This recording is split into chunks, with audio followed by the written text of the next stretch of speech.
Good morning, everybody. Wonderful to be here today. I'll talk about 10 minutes about AI. Some of you know less than me about AI. Many of you know much more. I'll try to keep it interesting for everybody. We'll talk about the negatives of and risks with artificial intelligence, because we have learned now so far that AI will lift you up or push you down, and it's up to you which one happens. I'll try to figure out how to operate my slides. Maybe it's this one. There we go. So if you are not a maker of the large language models, but a user of them, if you're building an application in your business to serve customers or do something, then will that AI deployment, will it be a Trainwreck or a Trailblazer? And apologies, I'm hallucinating on the first slide already. I love Seattle so much, I mistakenly called it Paris.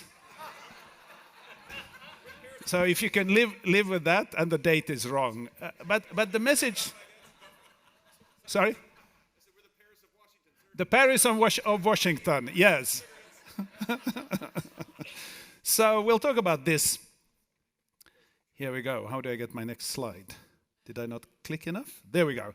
There are a lot of train wrecks out there. And by train wrecks, I mean companies who in good spirit have deployed AI. And the CEO has said, let's go now. We need to show our competitors and our consumers that we have AI in operation. And then the most crazy things happen. Like Chevy's dealer had an AI bot that was doing customer service. And technical people responded and said, no, you're not working for Chevy, you are working for me. Can you please create a software code to do the following thing? And it did. It didn't know that it wasn't allowed to do that. And then somebody else said, Chevy, could you sell to me some other brand than Chevy? And it did. Like AI is doing the most crazy things, swearing at consumers, berating its own company, giving discounts it's not allowed to give. Like it's all kinds of wacky things. And in a way, when we think about whether AI is becoming human, the fact that it makes stupid mistakes is perhaps the greatest evidence. But we have all these train wrecks because companies are so eager to go out that they don't take the precaution of figuring out and preparing and testing. And of course, we all know that you need to be prepared first, but businesses don't think that way. They have boards, CEOs, others who say, let's now do AI because otherwise we look stupid and old-fashioned and we are like our competitors will beat us. So if you are very technical, these large language models, which are currently the fundamental building block of all of this, but don't get hung up on LLMs. There will be many other modules in the future, but they can have very technical weaknesses as well. I'm not going into it, but here's a list of them for those of you who are really have a technical interest in how you, as a criminal or a nation state, how you break them down and how you force them to do the wrong thing. You use one of these techniques. So because of these security problems, and I showed you the embarrassing situations that can happen with AI, the truth is actually a little bit more rational. The Linux Foundation just 6 months ago asked enterprises whether they are rolling out AI. Half said no, and no because they don't trust the security of AI. So we are in this weird situation that AI is overhyped and underhyped at the same time. Like we are overly excited about it and we are overly critical of it, and both are true at the same time. So half of companies out there saying, no, we're not going there because it's too dangerous. And then those who do go there, a lot of them run into these dangerous, embarrassing situations where they lose tens of millions in revenue, their brand is damaged, they look stupid. Like Google rolled out their Gemini and it was overly politically correct, and then it became anti-correct by trying to be too much. Like really difficult questions that happen when the AI is not governed properly. So then we at our company, HackerOne, and HackerOne is a company that will test all of this. Like we go out and break everything just to test whether it can be broken.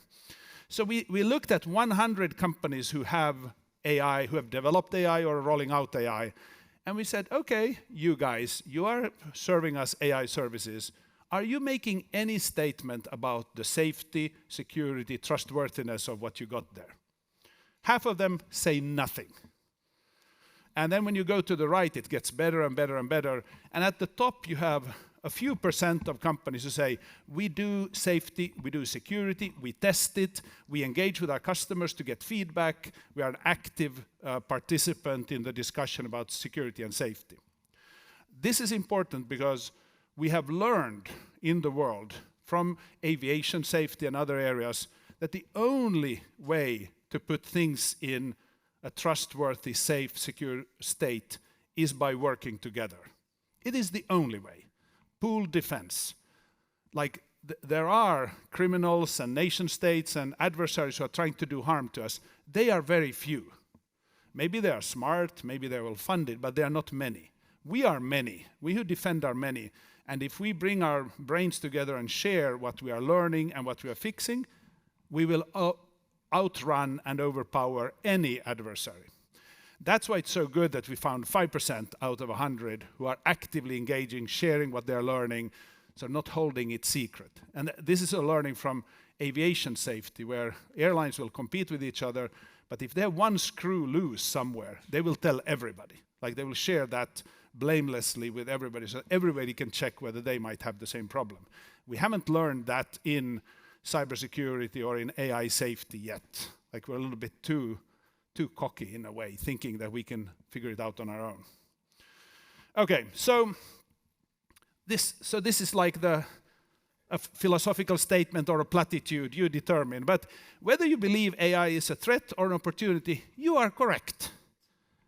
Meaning, if you see it as an opportunity, you start using it, you start learning, you start getting help from it, you will get a lot of benefit. If you close the door and say, no, I'm afraid of it, I'm not touching it, I'm not doing it, I'm not learning it, then it is a threat to you. So it's a technology now brought to all consumers, and we have a choice whether we will make use of it or not. It's a little bit like you are a farmer and suddenly somebody puts a tractor on your field. Like, are you going to use the tractor or not? And if you are afraid of it, it may run over you and it's a threat to you. But if you start driving it, you can do your farming much more efficiently. And AI is nothing more than that. It's a little bit sad that we call it artificial and intelligence. Because one, it's not artificial, it's real. And number two, it's not intelligence, it is computation. It is statistics, it's guesswork. So the name is wrong. We should just call it something like tractor or bicycle. Like something that helps us be stronger. And we're never intimidated by the fact that a tractor is stronger than us, but we are intimidated by the notion that AI might be smarter than us. But we don't have to, because let's be clear, even the smartest people don't rule this world. So intelligence doesn't give you that much. Like if you really want to rule the world, you need to be reasonably smart, but it's not the smartest people are somewhere else. Okay, so there are good news as well. Here are some examples of companies who take AI, safety, security, trustworthiness, there are many words, to take it very seriously. Hugging Face has a system of their own. Anthropic, these are both AI vendors. We did a test for Twitter 5 years ago against bias. And we did it with Snap as well. Snap has a way where you can produce images. Consumers can produce their own images. And the system says, you cannot produce offensive images. You cannot, for instance, produce an image of a swastika because it's offensive. Our testing crew showed how to circumvent it and produce such an image. And then they fixed it.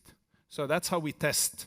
We figure out how to abuse the system and then it can be corrected. So here is Brett Taylor speaking. He is co-founder of an AI company called Sierra AI, and he's the chairman of OpenAI, which is the most prominent AI company in the world, you could say, at least for now. So he said, when you put an AI in front of customers, the value is a lot higher. Like you can do a lot more good for your customers. But the risks are a lot higher too, with brand misrepresentation and hallucination. So now when we have thought that in AI the problem would be like breaches and cyber attacks and stuff, the most current pressing challenge is the embarrassment of the AI deployment doing something really stupid, something we didn't ask it to do. And this is always in software the problem. If the software doesn't do what you told it to do, it's easy to detect. If software does more than you asked it to do, it's very difficult to detect. And all of these are of that category. The software is overly eager to please, and it's doing things it never should have done. So, with AI, if you are not prepared, you are exposed. This is true for those who build it, those who build applications, and even you when you use it. When you're exposed to AI, don't trust it. My colleagues have already synthesized my voice. They've taken all the text I've ever written and put them in an AI. They can make it sound like me, and maybe they are the ones speaking here today. Like, they can mimic me so well that you really have to go up and touch me and say, okay, is this a real human being? So every consumer must learn to be very cynical about whether it works or not. So with that, let's go over to a panel debate with some very distinguished experts on this topic. I have 3 guests coming up on stage. So welcome, Mary, Joseph, Rob. I hope you're here somewhere. There you are. And we'll continue with the discussion.